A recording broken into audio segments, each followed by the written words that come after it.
Well, good morning. I want to welcome you all to our distinction series. And today we have a very interesting distinction. And it's just one of those things, like most distinctions, when you get it, you get it, and you will walk away with the value. You don't have to study this. You don't have to give it a lot of thought afterwards. Maybe in the application you could think about it some more. But as far as getting the lesson, at some point this morning, it will come to you and you'll get it. So our distinction is testing versus trying. Thankful to the Portsmouth, Ohio Chamber. Donna is with us today, kind of being the doorkeeper, and the Maysville, Kentucky also distributes information. So we're thankful that they support us. But here is what we're after. So what's the big deal about this distinction? Is this just a philosophical argument? No. The application of it will help you as a leader or help you as an individual to be set free from the fear of failure. Now that should get your attention. The fear of failure. All of us have a degree of it, or most people I've met. They're hesitant and procrastinate and don't always take risk and do things. They're afraid they might fail. So the question before us this morning is, how can we shift our mindset and our approach to things so that becomes a non-issue? Because fear in the action coach world, where I used to have a franchise, and in my coaching world, has been false expectation appearing real. So we don't want fear to run our lives. We don't want fear to make our decisions, but fear it appears very real, and it affects our emotions and sometimes holds people back. So how do we get rid of that? Well, we have to have a shift of mind, and that's what we're after this morning. So let's look at these rules of the game to kick it off and apply these rules that I have almost every time we get together. I go through these rules. First of all, we need to be the owner versus the victim. Fear is a victim mentality, and fear is it's happening to me, and fear overcomes me. So we want to be an owner. We want to be not fearless necessarily, but we want to dominate that fear, minimize that fear, and really for that fear to almost be something we laugh at that becomes a non-issue. That's owning it. That's taking the accountability and responsibility to take action, sometimes in the midst of the fear, or redefining things so that the fear, it just doesn't make logical sense. So our emotions kind of have to catch up to that. Second, let's just participate 100% this morning. It's 30 minutes. I was talking to Donna a few minutes ago. We've reduced it from 60 minutes to 30 minutes so we can get a full 30 minutes of participation. So I would love to have your agreement to that. It's for your good. This is a huge one today because testing versus trying. Testing is getting rid of the I know. Testing is setting the I know aside. Testing is saying, I don't know, and I'm going to test it to see what happens. Curiosity is the word that we want here, not prediction.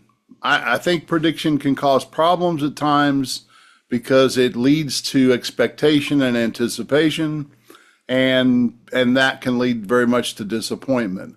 All those negative feelings and words, we want to really kind of minimize them or kind of set them over here, and we want to come in like a child with no expectation, just a very present curiosity. What might happen? What is the possibility? And that, my friends, is my definition of fun. So let's have some fun this morning, learn how to have more fun with our teams. So here goes. Testing versus trying, the distinction.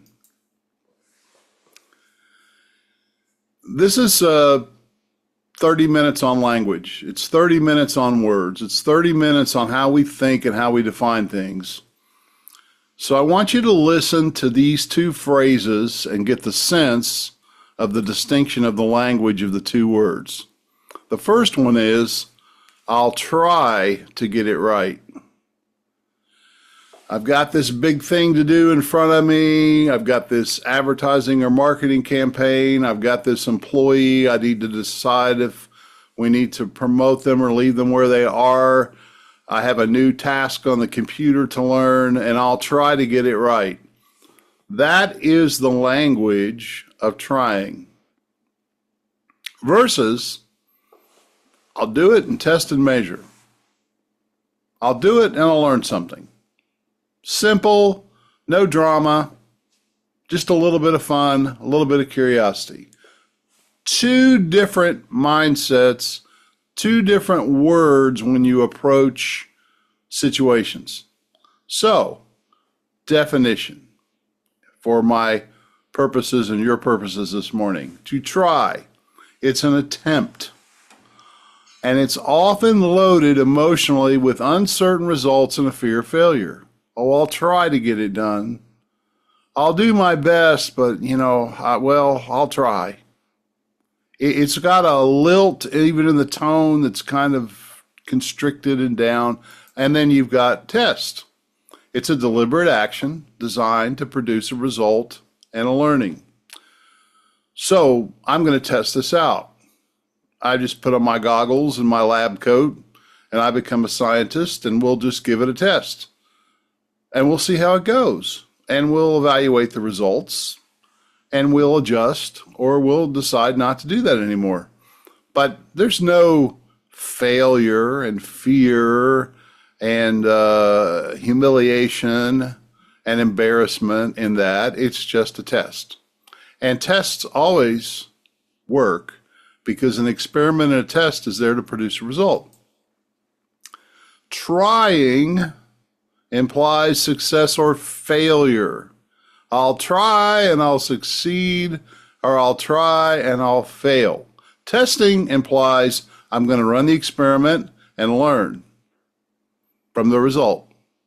It's an objective approach versus a subjective approach. I just want you to get the difference in the language. One language, test and measure, leads to growth, tends to lead more that way because I'm going to learn. I'm to learning. And trying is all about a personal assessment and judgment about how I'm doing. You'll get more as we go forward. Let's go to the next thought. And here I want to read a story. And I'm guessing, now this is my expectation, and again, I probably shouldn't have that, but I'm having fun today. I think this story may be the best part of this morning for you. So I want to read it. It comes from a well-known anecdote from the book Art and Fear by David Bales and Ted Orland. So here it goes. A ceramics teacher divided his class into two groups. And on the first day of class, he told one half of the students that they would be graded solely on the quantity of work that they produced. The more pots they made, the higher their grade. 100 pounds would get an A, 90 pounds a B, and so on. The other half of the class would be graded solely on the quality of a single pot. They only had to make one pot, but it had to be exquisite and almost perfect to get that A. So, quantity versus quality. So how did that come out? Well, at the end of the term, an interesting pattern emerged. The best pots, the highest quality pots, came from the quantity group, not the quality group. Isn't that interesting? The folks that focused on making one pot as well as they could make it, and they put all their effort that semester into that, were not the ones that had the best pots. It was the ones that did 100 pounds. Why? Because the quantity group was busy making pots, learning from their mistakes, experimenting, improving with each attempt. Meanwhile, the quality group spent their time in theory and in planning and in worry and in thinking about perfection, fear of failure, fear of not being perfect, and they produced very little. They put all their effort into trying to make one great pot, while the other group put their effort into making pots, learning what works and learning what doesn't work. So the lesson here is mastery comes from doing, not just thinking. Iteration beats hesitation. You get better by making, not by waiting to make it perfect. And folks, that is the essence, again, another way to think of the testing versus the trying. Mastery doesn't come by trying to be perfect. It comes by doing, observing, adjusting, and doing again. Rinse and repeat. And we do it again, and we do it again, and every time we do it, we learn, and we get better, or we get a little worse. But even when we get worse, we learn about mistakes, and mistakes are not failures, they're just lessons. Doing trumps thinking. There's a time to plan, there's a time to think things through. But if you don't get up off the couch and do something, nothing happens. You don't learn anything in just thinking. You learn when you apply. The trip to the moon. Now, we're not going to get in a conversation today because I have you all muted about whether people really went to the moon. I still believe that they did, but I will say this, you'll get the idea that whenever there's a rocket ship launched and it's aimed for a target, what I read, some statistic, I think it was around 93% of the time that launch was off the path. And it was a continual feedback and correction. It's just another example of that objects in motion can be adjusted. Sitting and worrying and procrastinating and not doing anything, there's no adjustment that can be made except in your head, and that'll drive you crazy. So I'm going to give you a personal story, or very close to home, and Connie is my wife, and she is on a journey right now, a sourdough bread journey. So I'd say about 6 weeks ago, she said, I want to learn how to make sourdough bread. We're fans of sourdough bread. She wants to use a certain flour that's a little more healthy. So it takes a little more skill and talent to get this, let's just say, where it's digestible and edible. And I say that with a smile because the research that she did was very helpful. She had to get the directions, but the baking and the actual process of doing it is where she starts to learn how to make great sourdough bread. And we are in the middle of the process. She's in the middle of the process. I'm the quality control department, and I get to test it. So the first loaf was like a brick. You literally could have hammered a nail into the wall, I think. But, it was, we could still kind of saw through it and taste it and learn something from that. We're about on loaf 4 now, and it is delightful. It is much improved.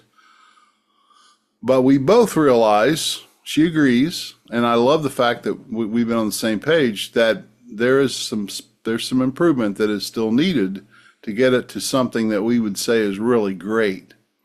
And so what is the point? Here's the point.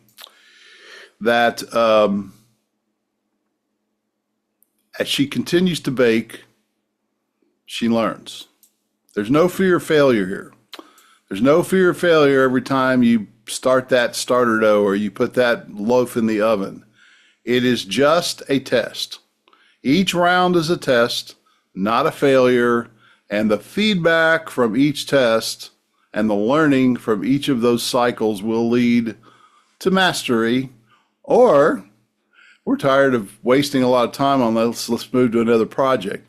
But I really do think this one's going to go well because we like our sourdough, and she's enjoying the process, and there's a little frustration along the way. But when you get rid of that fear of failure and you just become curious and do it, That's how it works. So, okay, well, Dave, I don't think I'm up for doing sourdough right now. How does this work in the workplace? How does this work with team members? And I wanted to use this application. You have a team member that does well at a job, and you're thinking, I think that team member could probably do this role. We have a opportunity and an opening, but I don't know if they're up for it, and I don't know how they're due. I don't know how they'll do. So you have a fear and an expectation and a worry that they're not going to be able to fulfill that role. And certainly they're in their comfort zone. They've been doing this other job for a while and they do pretty good. And this taking a risk and moving into a new role and learning new skills and the ego is involved because I get into a new job where I don't know what I'm doing and I don't look so good. And so the fear of others' judgment and that all eyes are on me to see if I will succeed or I will fail. And it's like a drama. And this is all under that umbrella of trying. Well, we'll try this out. We'll let you try to do the job. And then we'll hold our breath and hope that as you are thrown into the deep end of the pool that you don't sink, but you swim. And maybe that's how people learn. And I am proposing a different mindset. It's just a different way of thinking about the same circumstance. It's not trying to do this role, it's testing this role for a few days. And then we'll observe how you're doing, how you feel you're doing, how the feedback and the results are. We'll adjust and we'll learn together. Like the rocket on the way to the moon. Oh, it's going a little bit left, it's going a little bit right, north, south. We make the adjustment. It's driving a car, you're continually adjusting those wheels. And this is the testing approach. We'll test this for a few days and then we'll get feedback and we'll adjust and we'll learn together and we'll continue. There's no fear in that. There's just feedback. There's just data. That's a very objective way to approach it versus, well, try it out and I hope you succeed and we'll be praying for you and we'll hope that you do well. And we got all this drama, and we're going to see if they really can do it. And that's the trying methodology. Here's what we need to do, folks. As great leaders and managers, we need to replace the fear with curiosity.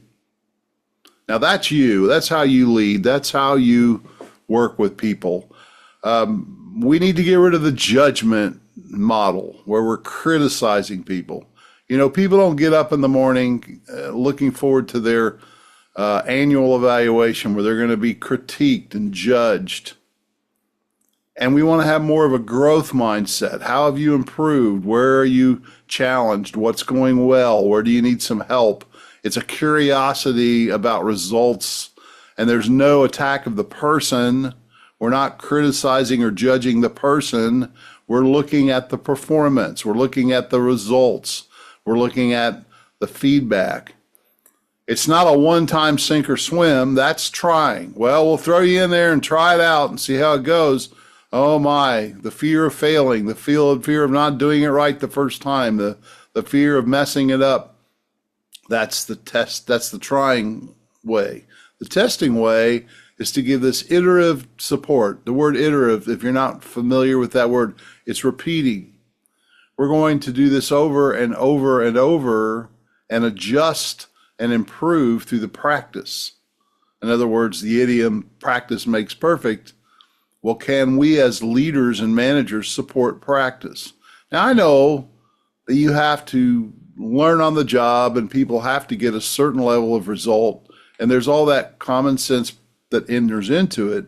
So it's not quite that simple, but I think we overcomplicate things sometimes.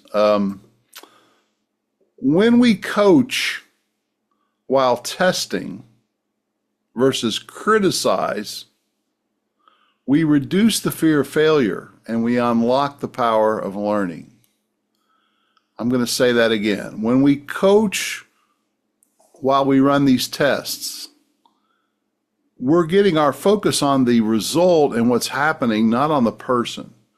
We're reducing that fear of failure. You don't have to be afraid about failing.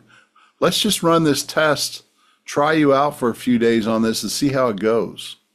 There's no pressure here from me, and don't put any pressure on yourself other than to be open-minded and to be curious and learn. There's no failure here. We're just going to get a result and learn from it. And so, who do we need to go to really get this lesson? We need to go to toddlers. Now, toddlers, we're talking kids around 2 years old, 1 to 2 to 3. They don't have a lot of ego. They sure enjoy the attention, but they don't have this fear of failure going on. They don't have this embarrassment mostly. And what do? Well, they learn how to walk, and let's look at the walking project. They stumble and they fall.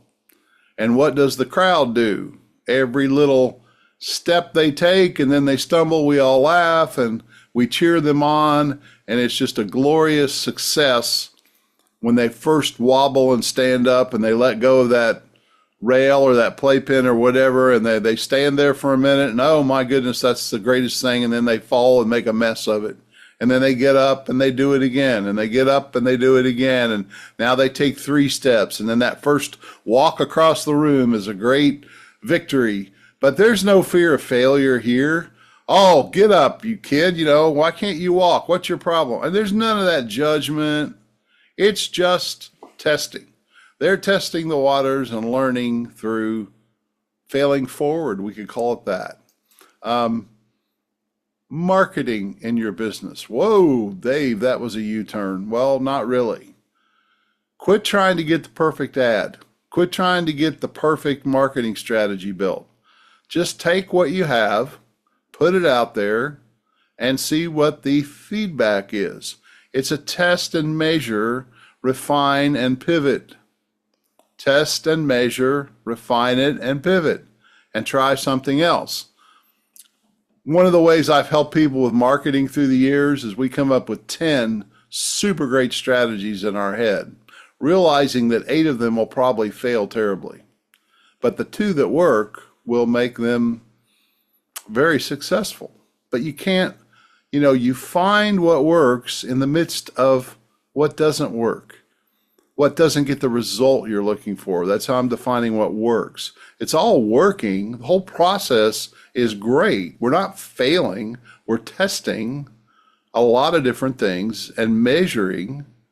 And that's how we mitigate and reduce and even eliminate the fear of failure. Experiments produce results. The only failure would be not to adjust and continue testing. The only failure is quitting. I think it was Edison that said he had thousands of ways not to make a light bulb, and that's what all those experiments were that led up to the success and the outcome. So that is our lesson today. That is our distinction today, and I think it's very powerful. It's a language. It's a perception. You can coach this today with your team, with yourself. Think of the ceramic class story. Be glad to send you that story. The story of my wife's sourdough. Please change the names to protect the emotions of my wife. I'm just kidding there. I mean, all of us have tried to do recipes and cook, perhaps. The leadership application. Maybe you've got some new team members moving into something new. And think about toddlers and how they learn how to walk. I think this gives us a great understanding of this distinction, and I think it is powerful. It will set you and your team free from the fear of failure. So my 3 offers today, always free, no cost. A copy of the slide. I'll also send out this story if you'd like it. To request that, you just email me. Second, there are over 300 articles that I written a Monday article forever, and I put those in my blog and website. That's all available to you. sessions like this. Been doing them for years and recording them for about the past 3 years. So there's about 30 or more hours now of this kind of interaction. And a weekly article that I still write fresh every Monday morning. A little help with AI now. It's interesting, just testing that out and measuring the results. All that is free. Just go to the website, sign up for the article, look at the links. And then finally, if you want to have a conversation with me just to test out what it would be like to talk to an experienced coach about these matters, and maybe that would help me make the shift. We're not going to look at whether we're going to succeed or fail. We're just going to have a good time and get a result. And if you want to do that, there's my email again, davebeam at mentordavebeam.com. Love to have that conversation. I see some of the names on here of people who have had conversations with me. If you want to have another conversation, let's just say you came and invested 30 minutes of your time into this. I'd be glad to investigate some more minutes back to you because of that. So that's what we have today. I hope this has been enjoyable and helpful and transformational. We'll see you next month. Thank you very much.